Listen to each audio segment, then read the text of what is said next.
Okay, that took freaking ages. I don't know why it looks like this now, but whatever. Anyway, so back to talking about clearing out the old to make way for the new. It's not just like the example of, somebody maybe leaving a system that was, I don't want to say forced on them, but that they were following due to, family. But also it goes a little bit more than that, right? So when we are clearing out the old and making way for the new, that can look like different, it can be different things, and it can show up in different ways. Like, for instance, if you're coming out of the broom closet, right? That's not just when we talk about coming out of the broom closet, it's not just to other people or to, like, friends or family or anything like that that we are having to come out to, but it's also to ourselves. So making way for the old, I mean, not making way for the old, what the hell? Clearing out the old to make way for the new is also like deeply personal to us, as in, like, we have to clear out the old belief system that we were taught to believe, something that maybe has felt completely foreign to us, but it has been implanted in us and for so long, it's going to have roots there, right? Like, it has taken a hold to some degree. And when we start coming out and we're accepting who we are, it can be kind of, shocking, because, like, how others react to us, like, say you don't really have a very, what is it, a very shit, why can't I think of it,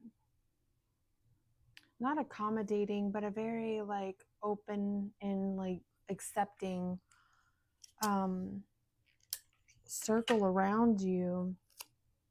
That's also, like, another way to look at it too. Like, when you start coming out of the broom closet, or you're coming out of, like, you're going onto your spiritual journey on your own, like, you're gonna go find what works for you. People fall away too, right? So, like, there's a lot that can happen, and whenever people start falling away from you, like people that you thought were gonna have your back and stuff, that can also mess with you because you're already struggling. Like, it's totally normal, and I say normal, but it's like, it's totally, like, not, how did I do this? It wouldn't be a big shock to not know how to handle something like that. And it would also, like, when we clear out the old, that can be, it's like our thoughts, our ideas that are foreign to us, but are there because that is what we grew up in. So, example, when I finally started to, like, come out of the broom closet about my practice and everything, I still had, like, I grew up in the South, right? So, like, you already, if you're from the South, you probably already know, like, my family is very toxic, and so um, the household that like I was coming out of, I was told since I was like 11, 10, 11, 12 on up by my mother and her new husband that my sisters and I, like, we were just screwed. We were going to hell no matter what we did because we were girls. And our only lot in life was to be a wife and be a mom and like be in the house. You don't need to worry about school. You don't need to worry about a job. But then, like, whenever they need money for something and he's not making enough, then all of a sudden you need to go get a full-time job. And so it was just it with that, it's like deeply hypocritical, deeply, like, again, abusive. And whenever we're coming from something like that, we're coming out of the broom closet, right, to like friends, and say, like, again, I'll use myself as an example. Like, I have been practicing for a few years before I was like finally, like, kind of being a little more open about it. And whenever I finally opened up about it, the friends that I had wanted me to do tarot readings for them, which is really cool because that's like more practice, right?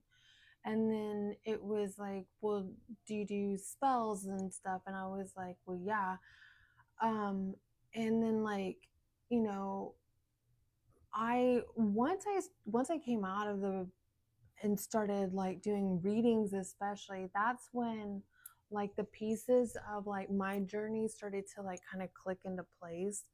And the idea that I had in my head when I first started, I had to release that and accept that, like, those things, like the different little paths that I went down, like, most of us start out like checking out Wicca, right? And then like crystals and herbs, hearth, like, the green witch, the kitchen witch, all of these different things. And you kind of like, when you first start, it's kind of like exciting. And so you're like, oh, I want to do this, I want to do that. But just because like that's what we want to do, it doesn't mean that that's what we're supposed to be doing. So again, you have to go through a cycle of clearing out the old to make way for the new. So like you've got all this knowledge, right? Because you did test out all these different paths, except none of those actually, like, you never actually clicked fully with those paths. Once I started to make my connection with my people, um, that's when the path that I'm the path that's meant for me, that I'm supposed to be on, like, started to like show itself. And it started to show itself in my readings. My readings went from like, just the basic, like, yeah, you can get that job. Yeah, you can do this. Yeah, blah, blah, blah, blah, blah, whatever, whatever. Like super surface level, super,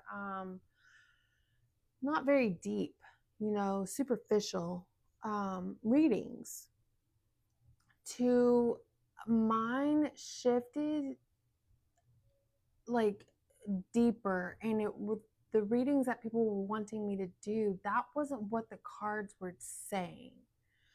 The cards were like going in a different direction.